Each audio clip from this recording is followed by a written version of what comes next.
Mi suegro y su mujer me demandaron por la custodia de mi hija que nunca conocieron, el juicio que me puso al límite, la lucha por el amor de mi hija y lo que nadie sabía que pasaría al final. Él sobrellevó un día gris de primavera, casi desapercibido entre la correspondencia común.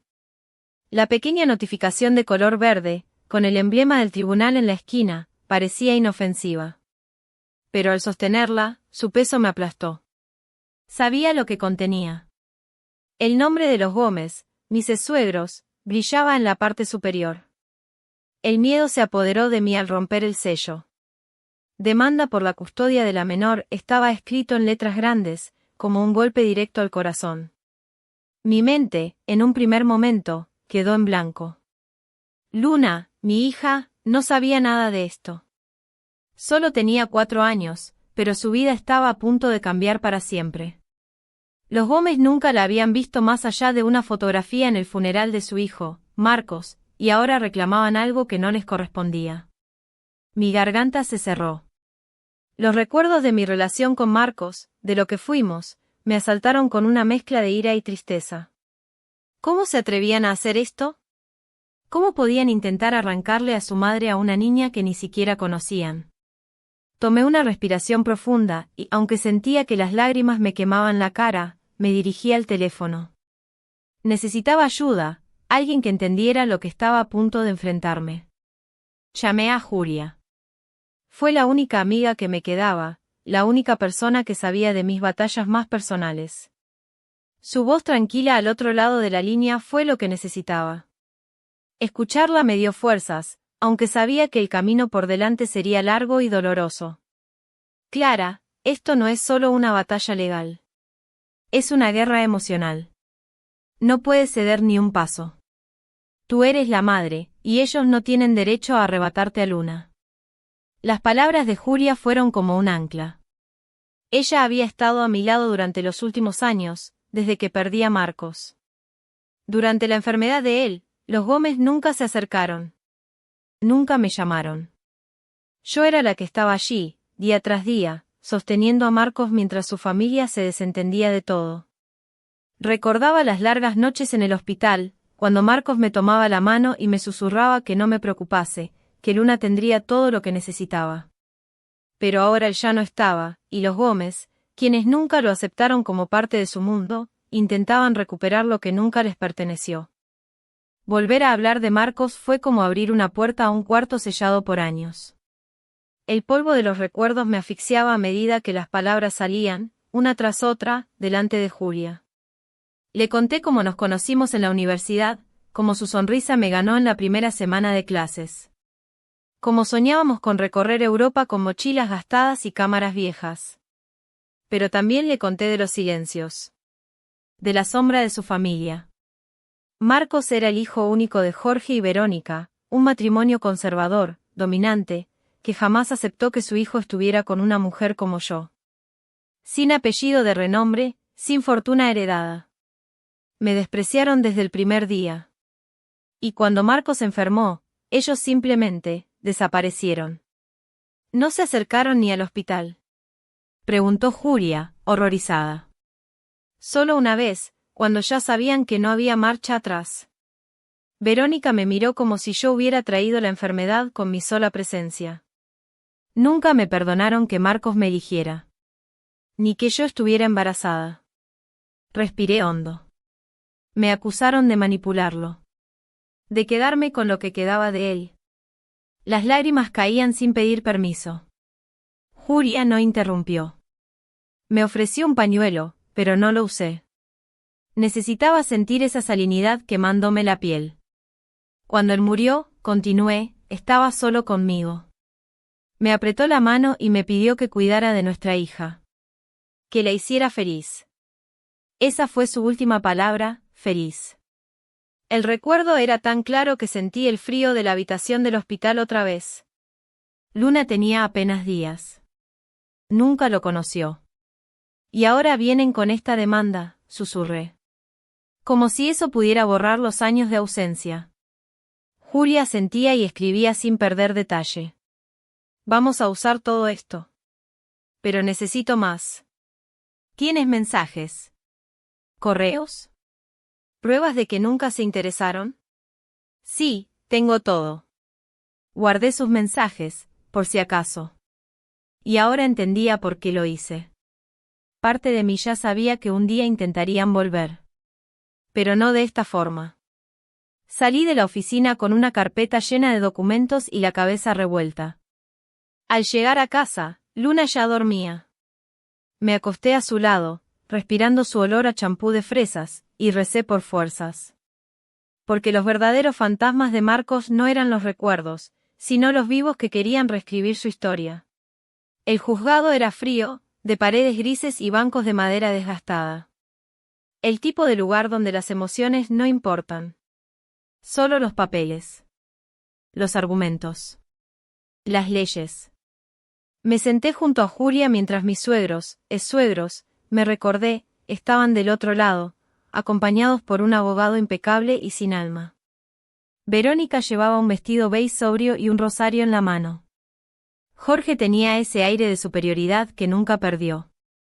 Me miraban como si yo fuera un obstáculo molesto, no una madre luchando por su hija. El juez era un hombre mayor, con gafas gruesas y tono monótono. Leyó los cargos sin emoción. La demanda se basaba en el derecho natural de los abuelos, y en supuestas irregularidades en mi situación económica. No tienen relación previa con la niña, respondió Julia, firme. Y durante 4 años no mostraron interés alguno.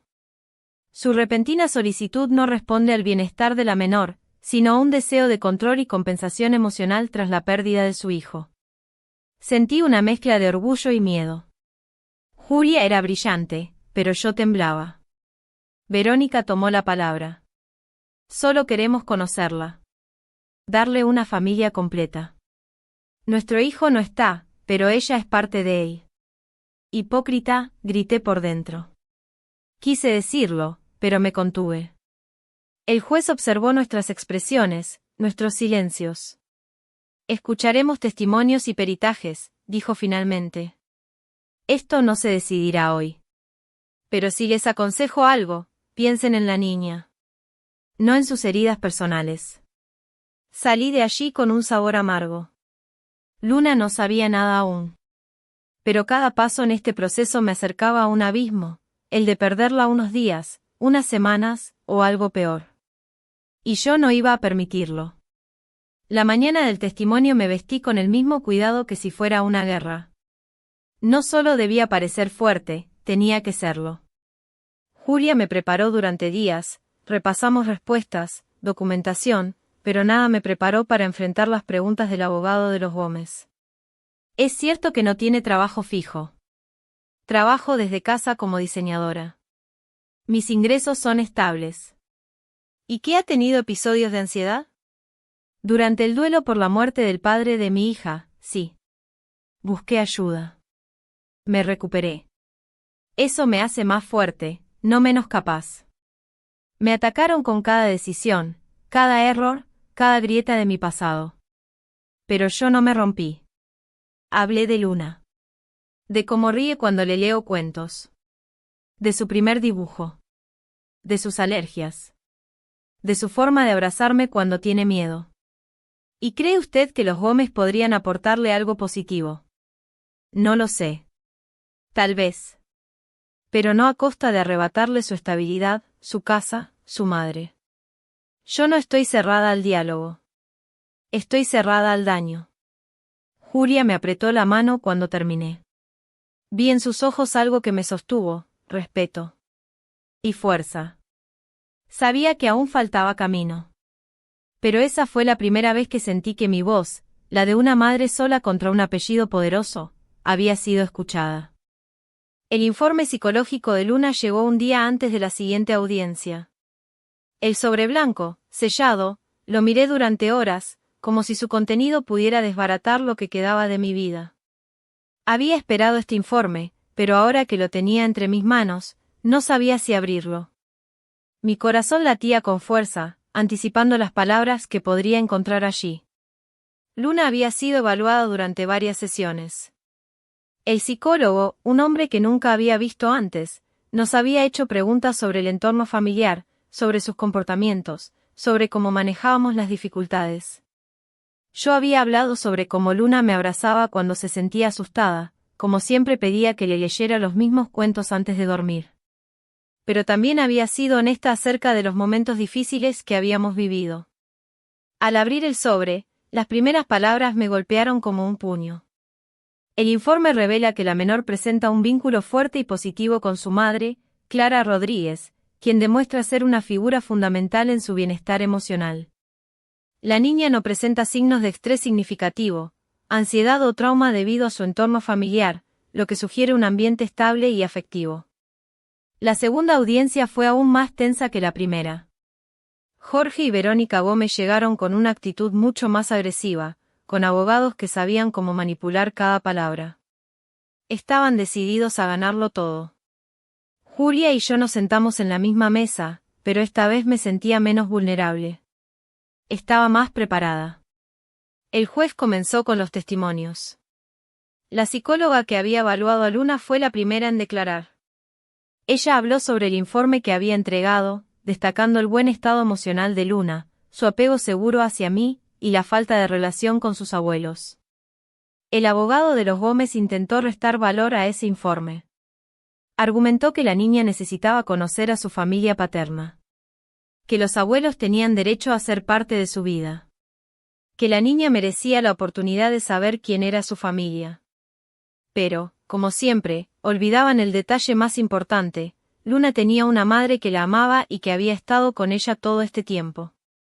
Cuando me tocó testificar, sentí la presión sobre mis hombros. Pero algo había cambiado dentro de mí. Ya no era solo una madre luchando por su hija. Era una mujer decidida a que no la separaran de mí. Mi voz resonó en la sala del tribunal, clara y firme. Yo nunca he impedido que los Gómez vean a Luna. Ellos nunca han mostrado interés. Nunca han llamado para preguntar por ella, ni siquiera después de la muerte de Marcos. Ahora vienen a decirme que no soy suficiente, que Luna necesita más familia. ¿Por qué no se preocuparon antes? ¿Por qué no estuvieron allí cuando Marcos murió? ¿Por qué no se acercaron cuando más los necesitábamos? Jorge y Verónica me miraban con furia en sus ojos. Pero yo no me detuve. Seguí hablando, defendiendo a Luna, defendiéndome a mí misma. Al final del día, el juez pidió un receso. Sabíamos que no iba a ser fácil. Pero por primera vez, sentí que estábamos ganando terreno. Pasaron 2 semanas. 2 largas semanas en las que mi vida se detuvo. Durante esos días, me aferré a la rutina. Luna y yo fuimos a la plaza, jugamos juntas, reímos, tomamos helado. Pero en mi mente, el juicio estaba siempre presente. Sabía que la decisión estaba cerca. Esa noche, mientras Luna dormía, me senté en el sillón del salón, mirando por la ventana. El cielo estaba despejado, pero mi corazón estaba nublado. No sabía qué esperar. No sabía si todo lo que había hecho, si toda la lucha, había valido la pena. Y si el juez fallaba en su contra. Pero en ese momento, algo dentro de mí se fortaleció. No podía rendirme. No podía dejar que Luna viviera sin mí. Ella no merecía ser arrancada de su madre. No importaba lo que dijeran los Gómez. No importaba cuánto dinero tuvieran o qué tan poderosos fueran. Yo iba a pelear por ella. Y entonces, como si el universo me escuchara, mi teléfono sonó. Era Julia. Tenemos la sentencia. El juez ha fallado a tu favor. Mis manos temblaron. No podía creerlo. ¿Qué? ¿De verdad? Sí. Los Gómez no podrán tener la custodia. La tenencia es tuya. Luna se queda contigo. Sentí un torrente de alivio, de felicidad. Había ganado. Habíamos ganado. Luna y yo podríamos seguir juntas, como siempre debió ser. La sentencia final llegó días después. El día que me entregaron la notificación oficial, fui a la plaza con Luna. La tomé en mis brazos y le dije, mami y tú siempre juntas. Sabía que había sido un largo camino, pero lo habíamos recorrido juntas, con fuerza y amor. Los Gómez intentaron apelar, pero sus esfuerzos fueron en vano. Finalmente entendieron que no podían arrebatarme a mi hija. Y aunque esa historia quedaba atrás, para mí, Luna y yo comenzábamos una nueva vida. Un nuevo comienzo, en el que nada ni nadie nos separaría.